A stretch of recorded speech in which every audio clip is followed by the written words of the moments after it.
Fala comigo, amiguinhos, tudo bem? Muito bom dia, boa tarde ou boa noite, dependendo da hora que você estiver vendo esse vídeo. Eu sou o Rafael Sobes e com muito prazer estou aqui mais uma vez nessa segunda-feira fazendo uma análise tática, né? Hoje vamos falar do polêmico jogo do Inter de ontem, Inter 1, Vasco 1.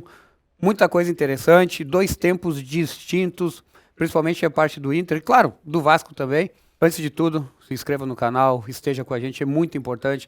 Os nossos vídeos de análise tática têm atingido números absurdos, graças a vocês. Então, você que já é inscrito, já viu o vídeo, manda para alguém. E se tu quiser obrigar alguém a se inscrever, a gente agradece, tá bom? Vamos falar do jogo do Inter ontem, jogo importante, um jogo prévio à Copa do Brasil, domingo à noite. Foi um jogo frio, pouca gente no estádio, um jogo atípico. E o Inter tem um jogo super importante na quarta-feira, como eu falei, contra o Fluminense. Um começo de jogo, né, no qual o Vasco dominou o primeiro tempo, completamente. Rocher, o melhor jogador em campo. E aqui a gente já começa a ver a pressão do Vasco, né? Isso aqui é muito legal, é uma pressão perfeita. Esse jogador já vai chegando aqui para fechar o meio. Olha só, tem jogador para esse, para esse, para esse. O Vasco tá certinho. O Vasco tá com 2, 4, 6 jogadores para 4 jogadores do Inter. Existe um risco dessa pressão? Existe. Por quê? Se esses 4 conseguem sair dessa pressão, com certeza é um ataque super perigoso para o Inter, porque eles vão, do outro lado, estarão com inferioridade numérica. Mas então, o Vasco já mostrou aqui no começo do jogo que estava muito bem, veja bem, ó, todo mundo marcado. E aqui no mano a mano, né? Como eu bem disse. Mas todo mundo perfeito. Chegando aqui, o Inter já não consegue virar essa bola para esses jogadores, até porque o Bernabé ainda está fazendo o movimento defensivo, né? Quando um lateral sai, o outro lateral entra.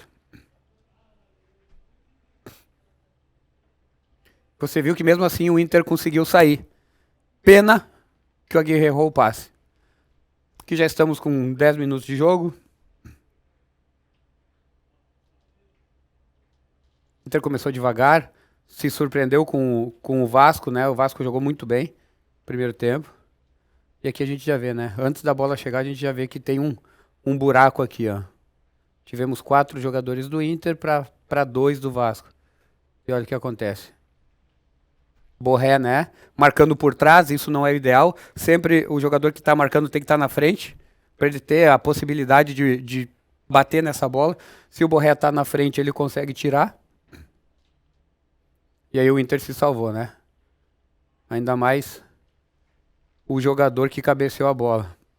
O Verratti não é de errar gols assim. O Inter se salvou aqui com 10 minutos de jogo.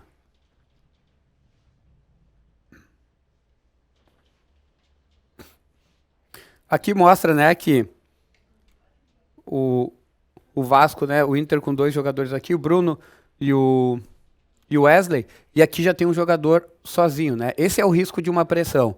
Se essa bola passar, vai ter 2 contra 1 aqui no Aguirre. E é o que acontece. A bola entrou entre linhas. Nisso o Vasco já começa a se armar com 4 jogadores contra a última linha de 4 defensores do Inter. Olha aí, ó. Tocou e passou. Esses 2 aqui acabaram com o Aguirre. O ideal era o Aguirre tentar segurar um pouquinho para esse cara não receber nas costas dele. Vê? Com esse movimento. O Thiago Maia está marcando aqui. Aqui tem um jogador solto. O Verratti já está pedindo a bola. O Bernabé já está de olho na linha de impedimento. Na medida do possível, até que o Inter está bem. Por mais que os 3 defensores estejam de frente para o seu gol, que isso não é o ideal. Mas olha o que acontece, ó. Quando sai um zagueiro, entra um volante. Thiago Maia entrou perfeito. Mas mesmo assim, aconteceu a jogada por quê? Porque o Verratti veio para cima do Bernabé, do jogador mais baixo do time. E ele conseguiu, dentro de um movimento no qual o Diniz levou todo o Inter para outro lado, ele conseguiu fazer com que o seu melhor cabeceador ficasse mano a mano com o menor jogador do Inter. O Bernabé, a maior dificuldade dele é a cabeçada defensiva, né? É o cabeceio, até pela estatura. Mas mesmo assim ele conseguiu, assim, ó, ele tirou um gol aqui, porque A gente vai ver, ó, 2 contra 1, zagueiro saindo já um pouco atrasado, cruzamento bem feito. E o Bernabé, olha só, essa imagem mostra bem, ó. O Verratti já está meio corpo acima do Bernabé. E o Bernabé mesmo assim consegue se esticar e salvar uma bola, porque era um gol, veja. Taticamente, a jogada do Vasco ela se desenhou perfeita. Por sorte, o Bernabé estava ali.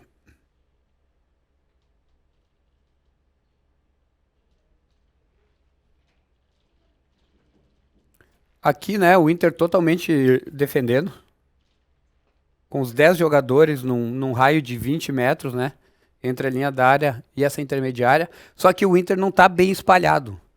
A gente consegue ver, né, aqui já tem um movimento dos dois, né, vindo marcar, mas o Inter está muito fechado, não está bem espalhado. Aí esse jogador tem tempo de dominar, pega um atacante defendendo, então a tendência é que esse cara passe, a tendência é que o lateral direito drible o atacante, porque o atacante, por mais que ele tente marcar, ele não foi feito para marcar, né? Isso é claro. O Bernabé tem que ficar aqui, mas nesse caso ele poderia escutar, alguém poderia falar para o Bernabé sair um pouquinho mais para fazer um 2 contra 1. Olha o que acontece, ó. O Bernabé não saiu, ele ficou, ele não veio, não foi. E aqui talvez a gente está vendo uma das melhores defesas do Rocher desde que ele chegou no Inter. E, ó, driblou fácil e tem muito espaço. O Bernabé tinha que estar mais perto. Ó. A partir do momento que ele driblou para dentro, o Bernabé já não tinha que ficar. Ele tinha que sair correndo. Ó, vê que ele segue parado ainda. Ó. Ele segue. O Bernabé já tinha que sair correndo, porque não tem ninguém aqui entrando com ele. Faltou talvez um pouco do Thiago Maia chamar atenção ou algo assim. E aqui, por que eu falo que foi uma das melhores defesas desde que ele chegou no Inter? Porque vai ter uma imagem de dentro do gol que aparece a defesa.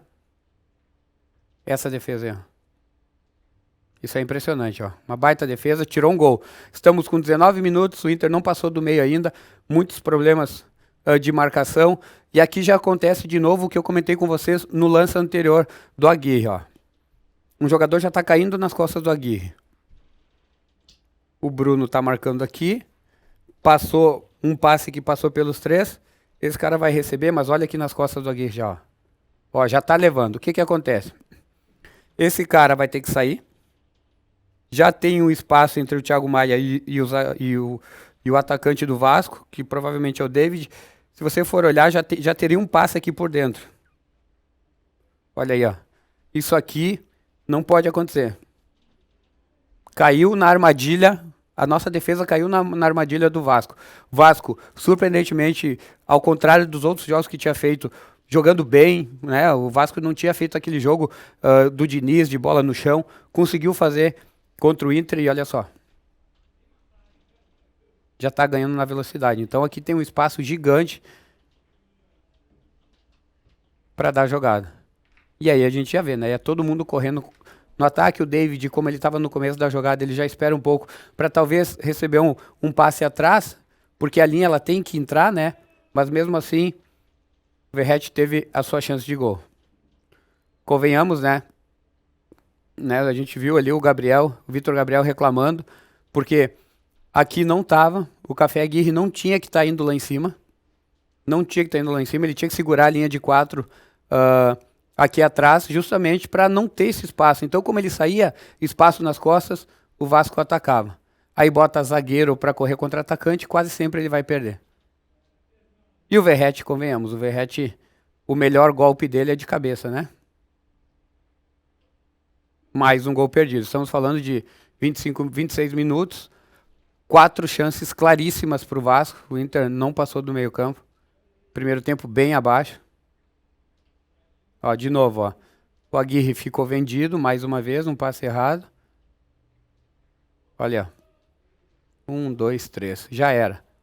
Por mais que ele teve alguns erros de movimento, de sair atacar na hora que não dava, porque quando tu vê que tu tá batido, que bateram Wesley, os jogadores estão na tua frente, tu não vai, porque se tu vai, tu deixa espaço nas costas. Então o básico é tu vem para trás e vai fazendo com que o Vasco perca espaço, perca velocidade, perdão. Vai atrasando até chegar os companheiros para ajudar. Aqui mais uma vez, ó. Inter com muita dificuldade, aqui o Bruno poderia ter matado essa jogada. Aqui vem algo muito legal, né? O Verratti ali, como a gente viu, errou um gol, mas ele faz um movimento impressionante. Metade desse gol, além do belo passe do David, a metade desse gol é do Verratti. O Verratti estava vindo para cá para receber essa bola. Quando ele viu que a bola não era para ele, o que ele faz? Vou jogar sem bola, vou jogar para o meu companheiro. Ele começa a ir para o outro lado. Olha o que ele faz, ó. O Vitor Gabriel já fica perdido. Ele, queira ou não, dá uma opção de passe, né? Dá uma opção de passe. Tá pedindo a bola. O Vitor deu mais 2 passos para trás. E aí, meu cara, aí já tem chance de gol. Aí um chute cruzado, aí não tem o que fazer. Merecidamente o Vasco fez 1-0. Merecidamente.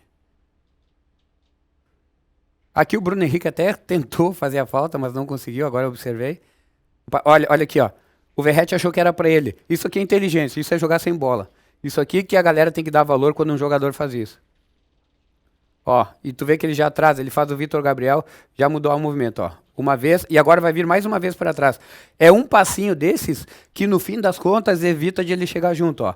Ó, outro passinho para trás e olha só, é o passe que evita de tu chegar melhor para cortar a bola. Um bom gol do Vasco, o Inter todo desorganizado, o Inter com bastante falha, que não pode ter essas falhas na quarta-feira. Saber que o Renato vai observar muito esse jogo, o que o Vasco fez que deu certo, porque agora entrou no mata-mata de uma competição muito importante também. Aí depois disso o Inter entrou no jogo, né? Primeiro ataque do Inter, quase 37 minutos de jogo. Isso não é normal. E ainda uma jogada nem tanto de trabalhada, né? Mas um chute de longe, que foi um pecado, uma grandíssima defesa. Ia ser um gol espetacular.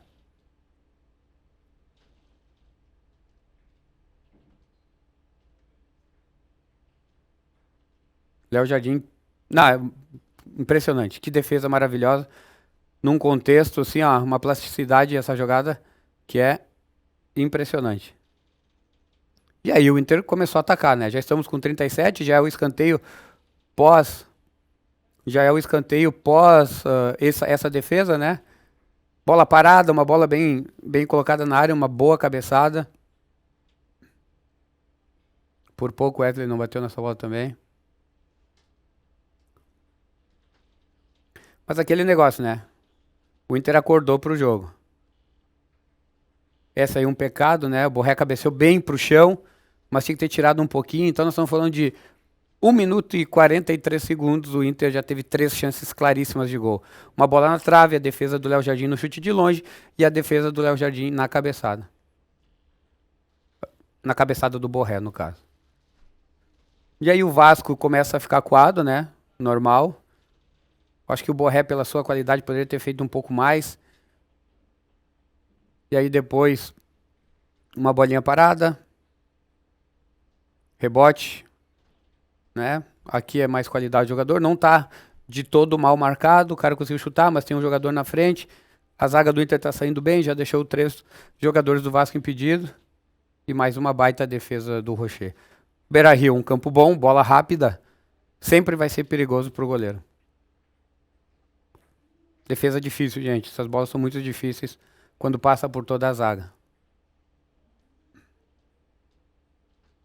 David querendo aprontar na lei do ex, né? Aqui estamos no segundo tempo, uma falta bem distante, até uma grata surpresa, né?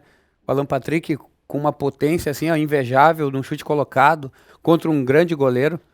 Uma falta maravilhosa, maravilhosa. Aí ainda já no fim do primeiro tempo, né? A última jogada. Linda cobrança. Talvez se fosse no gol o Léo Jardim, pela distância, talvez ele chegaria. Mas já estamos falando aí de uma segunda bola na trave que o Inter começou a atacar depois que sofreu o primeiro gol. Quarta não pode ser assim. Não pode, uma que não pode tomar gol e outra que não pode acordar depois que toma um gol. Já estamos falando do segundo tempo, né? Aí entrou o Carboneiro muito bem. Muito bem, para mim o melhor em campo. Aí, tava sentindo falta de jogadas no chão, tava muito escanteio, muita bola parada e não tem muito o que comentar em bola parada. Aqui uma das poucas vezes, o Alan Patrick longe de ser o seu melhor jogo, né? Mas como a gente viu, deu cruzamento para cabeçada na trave, chutou bola na trave. Por mais que ele não esteja bem, é o camisa 10, ele é o diferenciado. Ele sempre que, por mais que não esteja bem no jogo, ele vai encontrar um passe e vai ter uma chance de gol. Aqui o Wesley faz muito bem, né? O Wesley faz o movimento para levar o zagueiro, e aí o Aguirre tem a oportunidade de cruzar. A fase do Wesley, né, não é boa, está jogando, está sendo muito útil para a equipe, mas logo logo ele vai fazer um gol. Ele está se esforçando, está dando azar. Isso aí não é que ele está... Um lance desse não é que o cara está jogando mal, né? A gente vê, ninguém reclama de empenho. Ele é muito importante taticamente para o clube, para o time. E aqui ele deu um azar, né, de ter um zagueiro do lado da trave. Aqui mais uma bola parada, aí o Inter variou um pouquinho, né? Um chute do Bernabé muito bom, até surpreendendo, porque geralmente ele cruza. E o Tabata, por pouco, ele passou da bola, por pouco ele não pega esse rebote. Mas, né, como eu tô falando, não é um jogo tão tático, né? É muito bola parada, não tem tanta jogada, mas o Inter voltou se impondo no jogo. Aqui uma jogada interessante, né?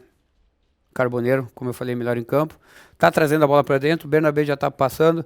Alan Patrick sempre nessa de dar um passinho para trás e fugir do zagueiro. É muito interessante que quando ele tá perto, quando o zagueiro acha que tá perto, ele afasta um pouquinho, já bem treinado com seus companheiros, a bola sempre vem. E volto a dizer, por mais que o Alan Patrick não fez o seu melhor jogo, um desmarque desse, se afastando da zaga, dominando e deixando um companheiro na cara do gol. Todo mundo sabe que o Alan Patrick não fez o seu melhor jogo, mas todas as bolas de ataque do Inter saía do pé do Alan Patrick.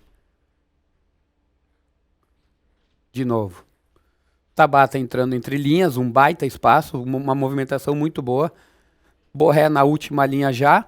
Já temos um Carboneiro pedindo a bola. Olha que passe. Olha que passe. 1, 2, 3, 4 jogadores. Um passe no chão. Achando o atacante. E aí do outro lado. Lembra o começo da jogada? Tudo bem fechadinho. Um passe entre linhas. 4, 5 jogadores do Vasco ficam para trás. E acaba virando um mano a mano lá no ataque. Olha só. O Wesley já ganhando a marcação.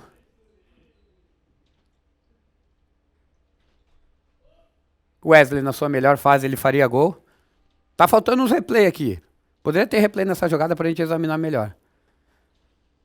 25 minutos do segundo tempo, primeiro ataque do Vasco, olha só. Aguirre fechando, como tem que fechar. Linha de 4 tá lá, mas olha isso aqui. Isso aqui não pode acontecer. Isso aqui é um erro absurdo.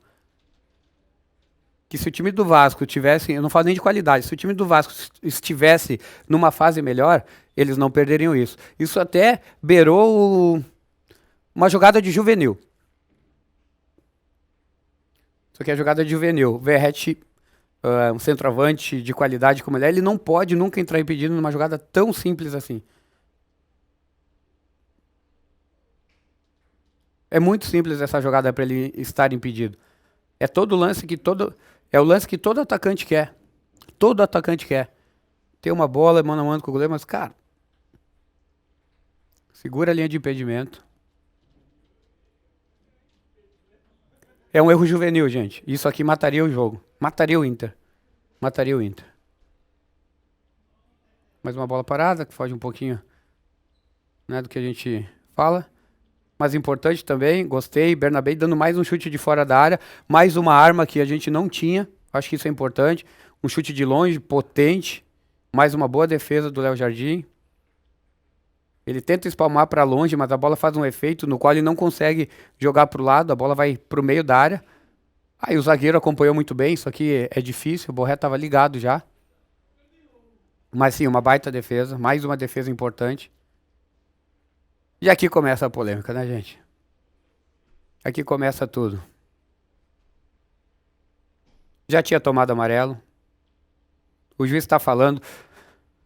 Importante dizer que tem muita gente comentando que, tipo assim, o juiz não é médico. O juiz não é médico. A regra tem que chamar o médico e depois acrescentar. A regra não é essa. Existe um bom senso dentro de tudo isso. Porque se a regra é goleiro cai e chama médico, o jogo vai demorar 2, 4 horas.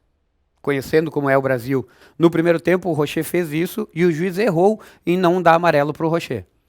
Entendeu? Tudo certo? Todo mundo falou, que ele não fez. Só que assim, não tinha nada, não tinha acontecido nada. O juiz não é bobo, o juiz está ali. O juiz apita um jogo toda semana. 2, 3 jogos toda semana. Quem joga bola sabe. Isso é cera, gente. Isso é cera. E o juiz já avisou. E ele está falando que está com dor. Expulso. O juiz agiu corretamente. Quem está falando isso de... o juiz não é... Como eu falei, o juiz não é médico e tal. Tudo balela. Tudo balela. Muito está falando, é clubismo por causa do Inter. Não, gente. Eu não estou com clubismo aqui. A regra foi executada. A gente cobra os juízes todo dia que eles não executam a regra. Aí quando o cara executa, todo mundo fica brabo. Claro, eu entendo o torcedor do Vasco brabo, porque está no direito dele, porque não acontece nunca, e aconteceu contra ele. A minha esperança é que os juízes começam a botar em prática isso. No jogo anterior, o Rocher foi punido com a jogada dos 8 segundos, que teve o escanteio para o Santos. Então os juízes têm que estar mais atentos, os juízes têm que cobrar, porque senão isso aí de goleiro cai. Ainda mais, cai depois de não ter contato com ninguém. Todo mundo sabe quando alguém está machucado. O juiz agiu muito bem e a gente não pode brigar com o juiz porque ele fez a regra. Ok? A regra tem que ser cumprida, então é hora de aplaudir. Aí a gente fala, mas por que só cumpre com a gente? Poxa, ele cumpriu. Tá na regra, ele fez certo. Agora temos que cobrar para fazer com todos, independente de time. Seja Corinthians, seja Flamengo, seja Vasco, seja Inter, seja Grêmio, qualquer time. A regra tem que ser cumprida. Então o árbitro nunca pode ser punido. Inclusive foi muito corajoso.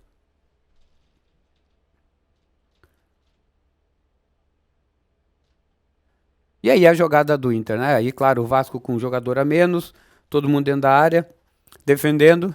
E ontem, né, o Verratti, que é um grande atacante, não foi o dia dele. O Verratti perdeu várias oportunidades de gol, inclusive aquela que ele está impedido, eu considero como um gol perdido, porque, né, a partir do momento que tu tem toda a chance de ficar tu e o gol, e tu mesmo assim entra impedido, isso é um erro grave.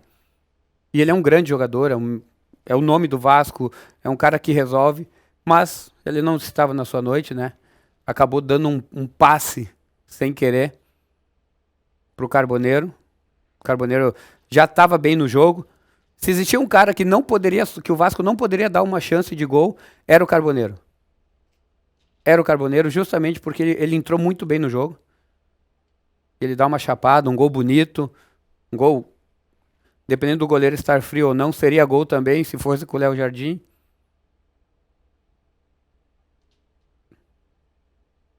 Passe para trás, ao Verratti foi cortar e acabou dando um passe. Então, lindo gol, linda chapada.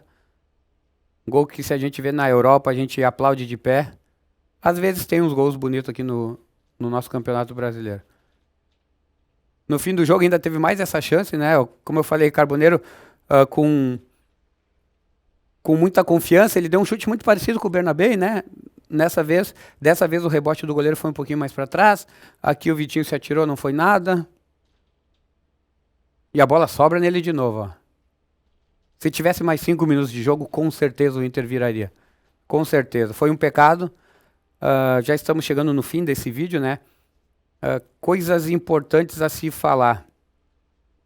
Essa chapada, pecado.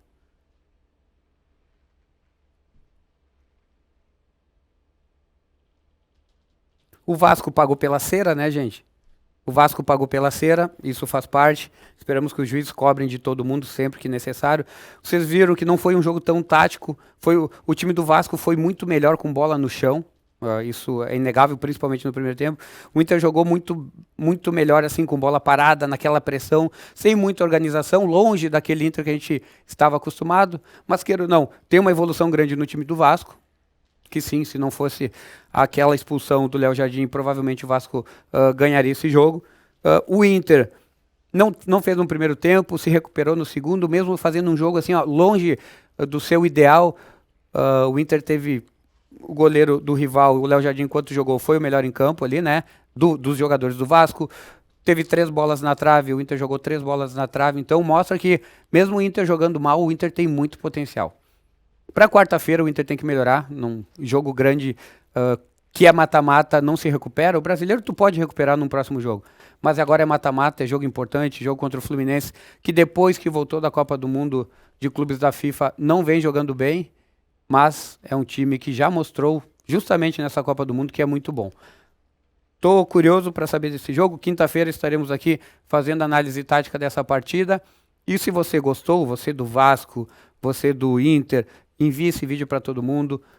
Se inscreva no nosso canal. Nos sigam no nosso Instagram também, que está crescendo horrores a nossa página do Instagram, que é muito importante para nós, tá bom? Sem clubismo, sem nada, a gente só vê, fala em cima do que a gente vê. Torcedor vascaíno, vocês têm que ficar em cima agora para que essa regra, que foi correta, que o juiz agiu corretamente ontem, que vocês agora cobrem de outros clubes, em outros jogos, principalmente nos jogos de vocês, para que a regra seja cumprida, tá bom? Cera em demasiada, amarelo, mais cera, vermelho. Tanto que o Léo Jardim acabou, ele foi expulso e saiu caminhando. Não teve maca, não teve atendimento médico, não teve nada. Esse movimento dele pós-expulsão mostrou que ele não tinha nada. Então o juiz, vamos tirar o chapéu pela coragem. Tá bom? Se inscrevam no canal, estejam com a gente, se cuidem, boa semana a todos e olha, não briguem por futebol. Valeu!